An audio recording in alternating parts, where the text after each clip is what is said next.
안녕하세요. 저는 젊은 나이에 암에 걸렸지만 희망을 잃지 않고 열심히 살아가고 있는 여자입니다.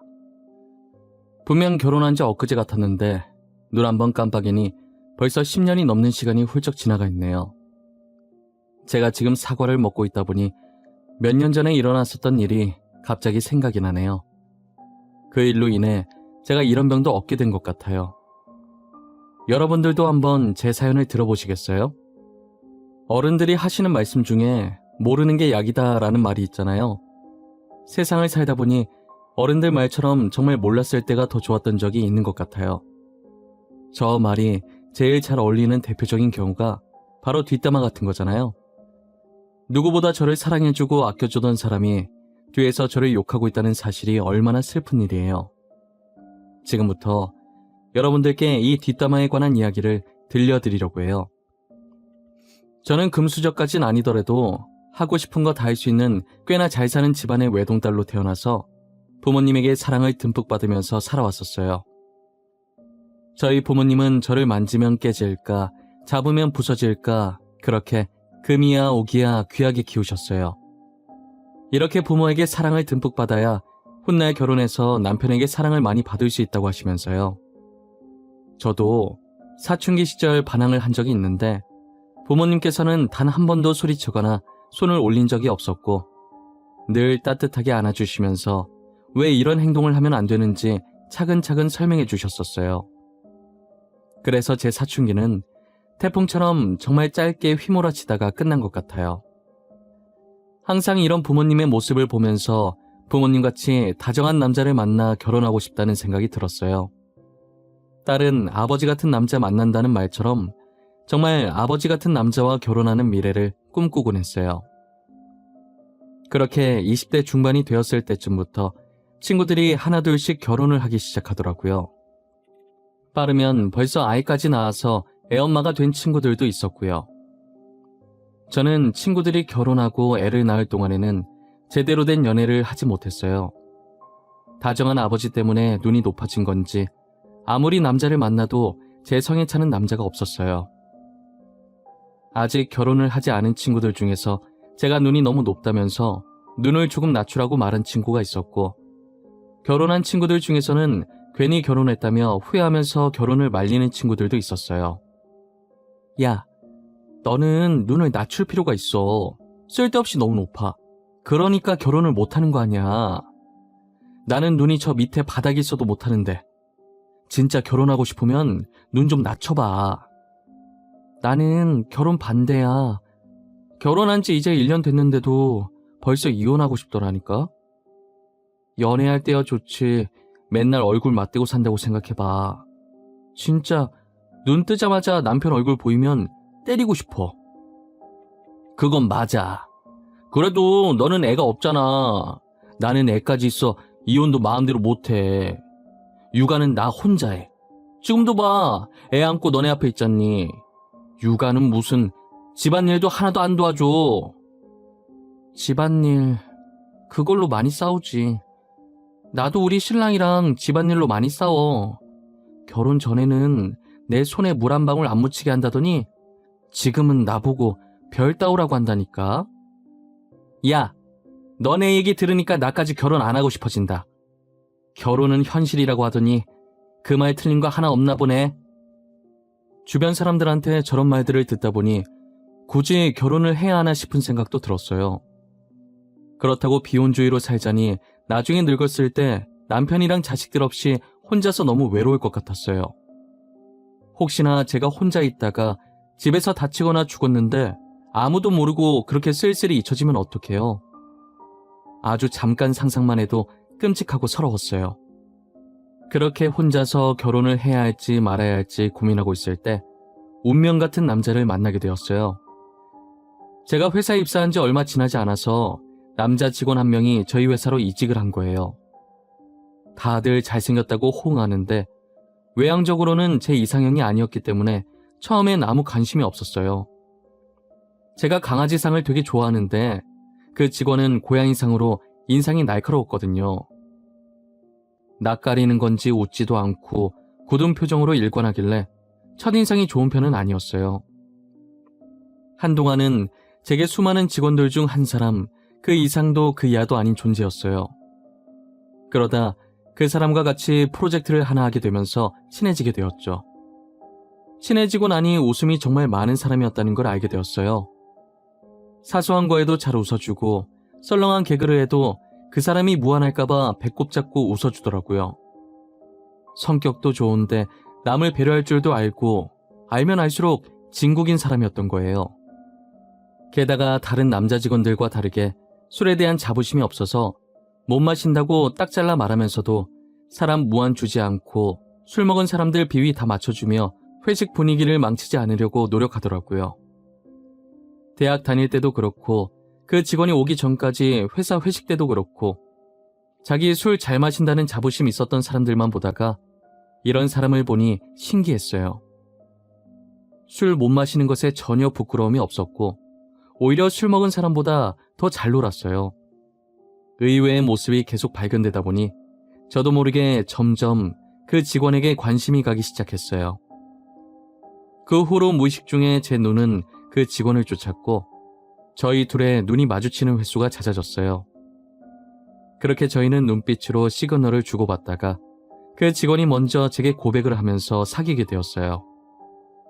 본격적으로 사내 연애를 시작했고 2년 정도 연애를 이어갔어요.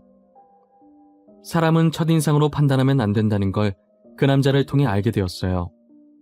그 남자는 그동안 제가 찾아다니던 저희 아버지 같은 다정함을 가진 사람이었어요. 연애를 하면서 이제껏 만났던 다른 남자와는 확실히 다른 느낌이 들었어요. 이 사람과 결혼하면 저희 부모님같이 행복한 가정을 만들 수 있겠구나 싶었죠. 그리고 어느 날 제게 반짝거리는 보석이 박힌 반지를 주며 프로포즈를 하는 거예요. 있잖아, 나 사실 너가 내 첫 여자친구야. 믿기지 않겠지만 진짜야. 우리 같은 고등학교 다녔던 거 모르지? 내가 너네 학교 선배였어. 그때부터 널 알았고. 어? 오빠 나랑 같은 고등학교 나왔다고? 왜 지금까지 말 안 했어? 아니, 어떻게 이런 우연이 있지? 너무 신기해. 지금 회사 왔을 때 솔직히 너 있는 거 보고 놀랐잖아. 그래서 내가 얼마나 굳어 있었는데. 네가 내 첫사랑이야. 그리고 첫 여자친구고. 이제는 나의 처음이자 마지막 신부가 되어줄래? 당연하지. 오빠도 나의 처음이자 마지막 신랑이 되어줘. 그리고 내 앞에 나타나줘서 고마워. 우리 진짜 잘 살자. 이 남자와의 첫 만남은 회사가 아니라 고등학교 다닐 때부터였어요. 고등학교 다니면서 저를 처음 보고 그때부터 저를 잊지 않아줬다는 게 너무 감동이었어요. 저는 이 남자에게 내 평생을 맡겨도 되겠다는 생각이 강하게 들었어요. 제가 어떤 길을 걷게 되든 이 남자와 함께 걸으면 꽃길이 되겠구나 싶었습니다. 프로포즈를 받은 후 저희 나이가 결혼 정년기에 접어들면서 빠르게 일을 진행하게 되었어요. 제일 먼저 과일 바구니 하나씩 들고 양가 부모님께 결혼 허락을 받으러 다녔죠. 그 뒤로 상견례를 하고 신혼집과 혼수를 양쪽 집안에서 각각 맡아서 하기로 하고 결혼식 때 드는 비용들은 저희가 모은 돈으로 하기로 일을 진행해 나갔어요. 결혼 준비하면서 많이 싸우는 커플들을 봤는데 저희는 그런 게 전혀 없었어요. 사소한 것 하나까지도 서로 의논하고 둘 의견에 중앙점을 맞추려고 노력했어요. 결혼식의 주인공은 신부라며 배려심 깊은 남편 덕분에 거의 제 의견에 맞추긴 했지만요. 결혼 후에도 남편은 연애할 때와 변함없이 배려심이 깊었어요. 남편만큼이나 저희 시부모님도 되게 성격이 좋으신 분들이었어요. 주변에서 시부모님과 마찰을 빚는 경우를 많이 봤는데 저는 그런 거 하나도 없었어요. 저를 친딸처럼 아껴주셔서 오히려 제 발로 시댁에 찾아가는 경우가 많았거든요. 제가 시댁에 가면 두 팔 벌려 안아주시는 건 기본이고 늘 제가 좋아하는 음식을 준비해 놓으세요. 집에 갈 때도 빈손으로 가는 거 아니라며 양손 가득 바리바리 싸주시고요. 제 얘기를 들은 주변 친구들은 결혼 정말 잘했다고, 남편도 다정한데 어떻게 시부모까지 다정하시냐고 부럽다면서 자기 남편과 시댁을 비교하기 바빴어요. 저도 친구들 반응에 괜히 우쭐거려지면서 결혼을 잘했다는 생각을 했어요. 저는 시어머니께서 정말 좋으신 분이라 같이 팔짱 끼고 쇼핑을 다닐 정도로 친해요. 지나가는 사람들이 시어머니와 며느리가 아니라 엄마와 딸 같다며 사이 좋아서 좋겠다고 부러워하셨죠. 어디 나갔다 오시면 꼭 무언가를 하나씩 사들고 와서 제 생각나서 샀다면서 선물로 주세요. 저는 시어머니께서 그럴 때마다 굳이 안 사오셔도 된다고 말씀드렸어요. 아유, 우리 어머님 또 이런 거 사오셨네. 안 사오셔도 된다니까. 매번 죄송하게 왜 이런 걸 사오고 그러세요. 다음부터는 그냥 빈손으로 오세요. 내가 좋아서 사는 거야. 우리 며느리 너무 이뻐서. 시애미 마음인데 안 받아줄 거야? 안 받아주면 서운할 것 같은데. 저 진짜 이번에 마지막으로 받는 거예요. 다음부턴 절대 사오지 마세요. 그 돈으로 어머님이 좋아하시는 거 사세요. 저는 진짜 괜찮아요. 알겠죠? 알겠어. 다음부터는 안 사올게. 근데 이건 너가 입으면 정말 잘 어울릴 것 같더라고. 보자마자 네 거다 싶은데 어떻게 안 사? 누가 살까봐 냉큼 내가 사왔지. 하여튼 못 말려요. 어머님처럼 며느리 잘 챙기는 시어머니는 없을 거예요. 저 정말 전생에 나라를 구했나 봐요. 어머님 같은 분을 만나고 말이에요. 어머, 얘 말 이쁘게 하는 거 봐. 너 일부러 나 기분 좋게 하려고 그러는 거지? 그런 거면 성공이네. 아, 맞다. 너 집 가기 전에 저 통 들고 가. 내가 너 좋아하는 간장게장 만들어놨어. 이렇게 제가 시댁만 갔다 하면 시어머니께서는 저를 빈손으로 보내는 일이 없으셨어요. 하나밖에 없는 며느리 뭐라도 하나 더 줄 것 없나 찾기 바쁘신 분이셨어요. 저는 그런 시어머니를 저희 어머니만큼이나 아끼고 좋아했었어요. 하지만 한없이 다정하고 며느리를 챙기던 시어머니에게도 감춰진 얼굴이 있더라고요. 시어머니께서 평소 사과를 잘 드시는데 꿀사과를 팔길래 사들고 시댁에 찾았어요. 집에 아무도 없었는데 조금 있으면 시어머니께서 들어오실 것 같길래 주방에서 사과를 깎고 있었어요. 제 예상대로 시어머니께서는 얼마 지나지 않아서 집에 들어오셨고 제가 주방에서 오셨냐고 말했지만 전화를 받으면서 들어오셔서 제 말을 듣지 못하신 듯 하셨어요. 거실 소파에 앉아서 계속 통화를 하시길래 깎은 사과를 들고 거실 쪽으로 향했어요. 그런데 시어머니께서 친구분과 통화하시는 내용이 심상치 않더라고요. 친구분의 말이 끝나고 시어머니께서 말을 하시는데 저는 듣고 거실로 가던 발을 멈췄어요. 니네 며느리는 그래도 양반이야. 솔직한 게 얼마나 좋아. 우리 며느리는 에휴, 나한테 잘 보이려고 얼마나 알랑방귀를 끼는지 말도 마. 그래도 전에 봤을 때 애교가 되게 많아 보이던데 우리 며느리처럼 따박따박 말대꾸하는 것보단 애교 많은 게 천배 낫지. 다 시애미한테 잘 보이려고 연기하는 거지. 가식적인 기집애야. 내가 요즘 며느리 무섭다고 해서 얼마나 눈치 보는 줄 아니? 맞아. 진짜 옛날이랑은 비교도 못하지. 우리 때는 누가 시애미한테 대들어 말 대답하는 순간 바로 뺨 날라가지. 그래도 돈 잘 버니 용돈은 두둑이 주더라. 가방도 하나 사주고. 며느리한테 가방을 받았어? 나는 며느리한테 해다 바치기 바쁜데 너는 복 받았네. 아니, 내가 사주면 돌아오는 게 있어야 하는데 용돈 말곤 주는 게 없어. 이게 말이 되니? 저는 시어머니 말을 듣다가 제 욕인 걸 알고 충격받아서 들고 있던 접시를 떨어뜨렸어요. 접시 떨어지는 소리에 시어머니는 깜짝 놀라서 소리 들리는 쪽으로 고개를 돌리더니 저를 발견하고 귀신이라도 본 사람처럼 소리를 지르더니 통화를 종료하더라고요. 방금 뭐였냐고 당장이라도 따지고 들고 싶었지만 이 상황이 너무 황당해서 말도 안 나왔어요. 시어머니도 황당해서 아무 말도 못하고 있길래 주방에 들어와 가방을 챙겨서 그대로 나와버렸어요. 저는 집에 가서 남편에게 시댁에 있었던 일을 말해줬지만 남편은 믿지를 못했어요. 그럴만도 한 게 그동안 시어머니와 제 사이가 너무 친해 보였거든요. 그렇게 저를 챙기던 시어머니가 갑자기 제 뒷담을 했다고 하는데 어떻게 믿을 수 있겠어요? 직접 들은 당사자인 저도 믿고 싶지 않은데 말이죠. 남편은 시어머니께 전화해서 진짜 그랬냐고 따지고 들었고 시어머니는 곳에 일렀냐며 소리쳤어요. 시어머니께 확인 사살당하니 남편도 저 못지않게 황당해 하더라고요. 남편은 도대체 시어머니가 왜 저러는지 이해가 안 간다고 미안하다고 대신 사과를 했어요. 앞으로 시어머니를 어떻게 봐야 할지 모르겠다고 했더니 남편도 난감해 하더라고요. 시어머니께서는 이젠 들킨 김에 대놓고 저를 구박하기로 마음먹은 건지 가족들이 있든 말든 자기 할 말만 하기 시작했어요.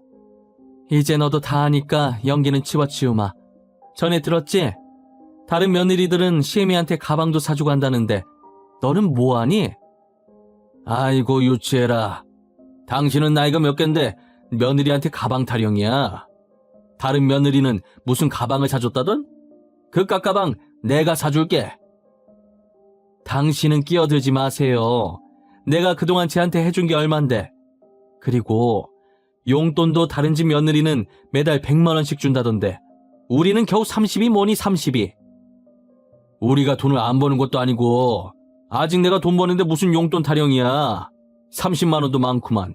별걸로 다 10이네 이 할망구는. 아가, 내가 미안하다.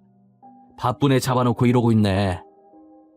시어머니는 저를 시댁으로 불러서 매번 이렇게 유치하게 선물 타령, 용돈 타령을 하셨어요. 그럴 때마다 시아버지께서 시어머니 말에 딴지를 걸며 저를 도와주셨고요. 한두 번이면 모르겠는데 정말 시도 때도 없이 시댁으로 호출시켜서 저러셨어요. 집에 가서 남편한테 말하면 한두 번은 시어머니한테 화내다가 이젠 신경도 안 쓰는 거예요. 자기가 나서서 고쳐질 거였으면 진작에 고쳐졌을 거라고 아예 포기한 거죠. 선물을 해주고 치우자 싶은 생각에 선물 사드리면 싸가지 없이 선물만 덜렁 보냈다고 화내시는데 도대체 제가 어느 장단에 맞춰야 할지 모르겠더라고요. 어떤 선물을 하든 이것도 싫다 저것도 싫다 하시는데 도대체 뭘 바라시는 건지 감도 안 잡혔어요. 저는 시어머니 때문에 스트레스 받아 하루하루 살이 빠져가기 시작했어요. 그러다 속이 단단히 탈이 났는지 먹기만 하면 다 토해내게 되더라고요. 몸이 갈수록 안 좋아져서 검진을 받게 됐는데 갑상선암 판정을 받은 거예요. 암 판정뿐만 아니라 임신 3주차라는 판정도 받게 됐어요. 환자분 현재 갑상선암이 꽤 많이 진행되고 있는 상태네요. 당장 혹 제거 수술을 하셔야 하는데 지금 임신까지 한 상태라서 임신 중단을 하고 바로 수술을 하셔야 할 것 같아요. 네? 선생님, 그게 무슨 말씀이세요? 암이라니. 게다가 제가 임신 중이라고요? 임신 3주차네요. 하지만 안타깝게도 아이를 포기하고 지금 당장 수술 날짜를 잡아야 할 것 같아요. 환자분 같은 경우에는 다행히 다른 곳에 전이는 안 된 것 같은데 지금 암 진행 상태가 빠른 편이거든요. 임신 중단 말곤 방법이 없는 건가요? 임신을 한 상태에서 치료는 못하는 건가요? 엄마가 어떻게 아이를 포기해요? 저는 절대 포기 못해요, 선생님. 죄송합니다. 지금 현재 환자분 상태를 봐선 임신 중단밖에 방법이 없어요. 아니면 환자분이 위험해지세요. 다른 곳 전이 안 됐을 때 빨리 혹을 제거해야 해요. 저는 별다른 방법이 없다고 해서 임신 중단을 하고 수술을 진행할 수밖에 없었어요. 남편도 의사 말에 따르자고 아이는 또 가지면 되니까 일단 저부터 살아달라고 부탁하더라고요. 제가 이렇게 혼자 아파서 말라갈 동안 자신이 신경 못 써줘서 미안하다고 아이보다 제가 더 중요하다면서 제발 아이 포기하고 수술 받자고 우는 거예요. 저는 남편 우는 모습에 같이 따라 울면서 알겠다고 그렇게 하겠다고 했죠. 그렇게 저는 혹 제거 수술을 무사히 마치고 회복실로 옮겨졌다가 일반 병실로 갔어요. 의식을 차린 뒤 의사 선생님과 목소리가 잘 나오는지 간단히 테스트를 하고 누워 있었어요. 남편의 손을 잡은 채 가만히 천장을 보면서 눈만 깜빡깜빡 거리고 있었는데 병실 문 여는 소리가 들리더니 시어머니께서 들어오시더라고요. 일어나. 목 수술한 거지 팔이랑 다리 수술한 거 아니잖아. 오늘 제사 있는 거 잊은 거야? 제사 음식 만들어야 하니까 얼른 일어나. 어머니, 진짜 미치신 거예요? 아픈 사람한테 지금 뭘 시키는 거예요? 진짜 왜 그래요? 어머니, 원래 이런 분 아니셨잖아요. 제발 정신 좀 차리세요. 이 사람 수술하고 이제 막 병실에 왔어요. 우리 손주 죽여놓고 뭐 이쁘다고 누워있어? 너 당장 안 일어나? 우리 피덩이 같은 손주 죽이고 너 혼자 사니까 좋니? 어? 좋냐고? 뭐야? 사돈, 지금 아픈 사람 병실에서 이게 뭐하는 짓이에요? 어디서 이렇게 못 배운 티를 내는 거예요? 당신은 사람도 아니야. 이 물도 당신한테 아까워. 언제 오신 건지 친정어머니께서는 병실에 있던 물병 뚜껑을 열어서 시어머니 머리 위로 부어버렸어요.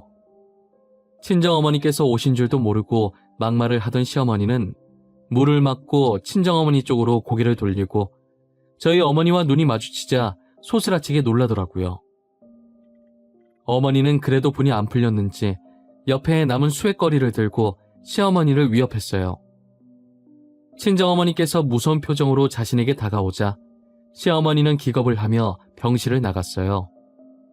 처음 보는 어머니의 화난 모습에 놀라서 저는 눈만 꿈뻑거렸고 남편은 대신 사과하기 바빴어요. 어머니는 계속 고개를 숙이는 남편에게 잘못한 것도 없는 사람이 대신 고개 숙이지 말라며 대신하는 사과는 받지 않을 것이니 본인이 직접 와서 저한테 사과하라고 전하라고 하셨어요. 그리고 아무 일 없었다는 듯 무서운 표정을 풀고 제 머리를 쓰다듬어 주시고 눈물을 닦아주셨어요. 아까 시어머니한테 폭언을 들을 때 너무 서러워서 살짝 울었거든요.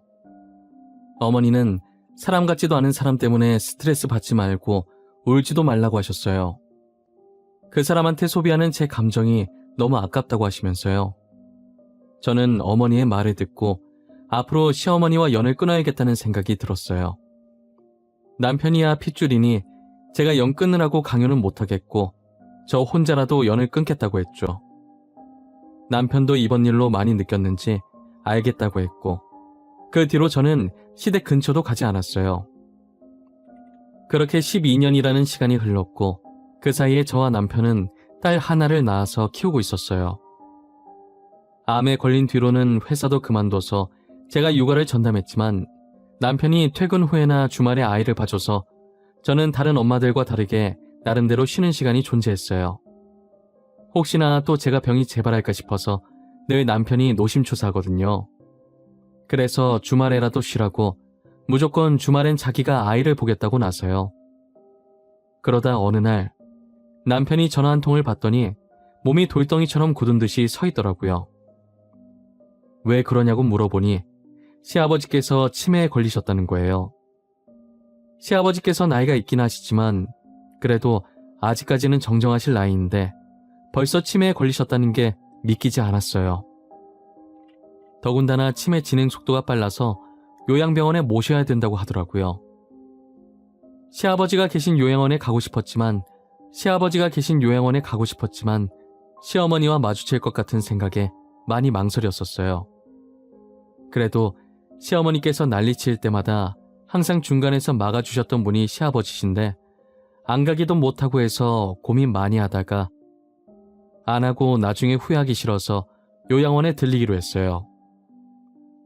문을 여는 순간까지도 너무 떨려서 심호흡을 몇 번이나 했는지 몰라요. 떨리는 손으로 천천히 병실 문을 열었고 조심스럽게 안으로 들어갔어요. 들어가자마자 밥을 안 먹겠다는 시아버지와 밥을 먹이려고 애쓰는 시어머니의 모습이 보이더라고요. 그러다 다가오는 발소리에 투닥거리는 걸 멈추고 두 분 다 제 쪽으로 시선을 돌리셨어요. 시어머니는 흔들리는 눈동자로 저를 쳐다보시길래 살짝 고개 숙여 인사했어요. 12년 만에 마주하게 된 시어머니는 예전보다 많이 야인 모습이었어요. 시아버지는 다행히 저에 대한 기억은 있으신 건지 반가운 듯 활짝 웃으며 오랜만이라고 하셨고요. 두 분을 보는데 저도 모르게 눈물이 나기 시작하더라고요.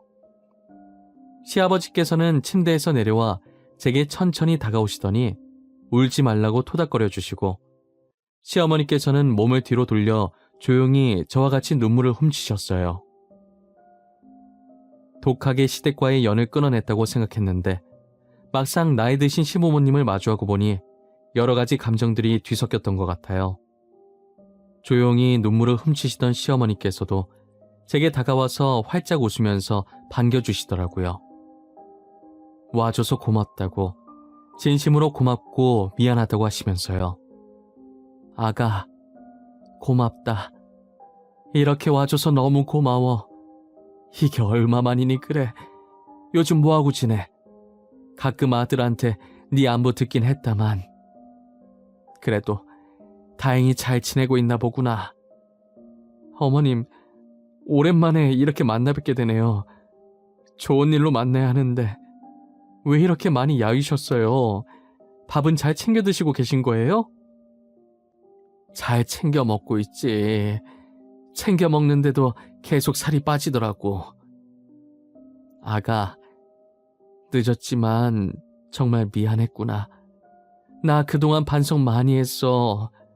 용서받지 못할 짓 한 거 잘 알아. 하지만 꼭 언젠가는 너에게 용서 빌고 싶었다. 저 솔직히 어머님께서 제가 한 말들 아직 머릿속에 그대로 남아있어요. 어제 들은 것처럼 생생하게 기억나요. 어머님의 말과 행동들, 저를 바라보는 시선까지. 내가 정말 죽을 죄를 지었어. 아픈 사람한테 그렇게 말하면 안 되는 것이었는데 나도 지금 생각해보면 그땐 왜 그렇게 못되게 굴었는지 정신이 나갔었던 것 같구나. 시어머니께서는 눈에 눈물을 가득 머금고 제게 사과하고 또 사과했어요. 사실 병원에 오면서까지도 시어머니를 용서해주고 싶은 마음이 눈꽃만큼도 없었어요. 그런데 막상 많이 야이고 목소리도 죽으신 시어머니를 보니 마음이 많이 안 좋더라고요. 무엇보다 진심으로 제게 사과하시는 모습을 차마 외면할 수가 없었어요. 저는 결국 과거는 이제 그만 잊어버리고 시어머니를 용서해주기로 했고, 시어머니는 사과를 받아주겠다는 제 말에 그날 참 많이 우셨어요. 가끔 시아버지를 제게 맡기려고 용서를 구하신 건가 하는 나쁜 생각이 들긴 했어요. 하지만 시어머니께서는 제게 시아버지 병문안 오라는 얘기도 일절 하지 않으셨고, 남편과 제가 일하느라 바쁘니 꿋꿋하게 혼자서 시아버지 병간호를 하셨어요. 지금은 시어머니께서 예전처럼 저를 친딸같이 잘 챙겨주세요. 평소에 질투라곤 눈 씻고 찾아봐도 없는 남편이 질투할 정도로 저만 이뻐하시고 챙겨주시죠. 뭐 하나라도 생기면 남편을 불러서 제게 가져다 주라고 하시는데 매번 심부름꾼으로 불려가는 남편이 투정을 부리면 사정없이 등짝을 때리셨어요. 어머니, 그냥 집사람 보고 오라고 하면 되잖아요. 퇴근해서 집 가는 길에 가져가면 되는데 내가 심부름꾼도 아니고. 둘이 괜히 화해해서 엄한 나만 피곤해졌어요, 진짜. 예, 지훈이 애미는 일하느라 피곤할 것 아니야. 아픈 사람을 굳이 못하러 여기까지 오라고 해. 네 말대로 네가 퇴근해서 집 가는 길에 잠깐 들러서 가지고 가면 되는 거지. 어머니, 집사람 완치받아서 괜찮아요. 그리고 저는 가끔 둘이 연 끊고 지냈을 때가 훨씬 좋았던 것 같아요. 그냥 두 사람 한 번 더 싸워서 다시 연 끊으면 안 되나? 이놈의 자식이, 쓸데없는 소리 할 거면 그거나 들고 빨리 가. 졸지의 남편은 저희 심부름꾼이 되었고 저는 시어머니께 공주님 대접을 받으며 살고 있어요. 그동안 한 번도 못 봤던 손녀한테 못 해줬던 것도 다 해줄 거라면서 제 딸을 얼마나 이뻐하시는지 몰라요. 가끔 아들 낳을 생각 없냐고 넌지시 물어보시긴 하지만 제가 딸 하나로도 힘들다고 하니, 하긴 아이 낳으면 여자만 힘들다고 하고 싶은 대로 하라며 제 의견을 존중해 주셨어요.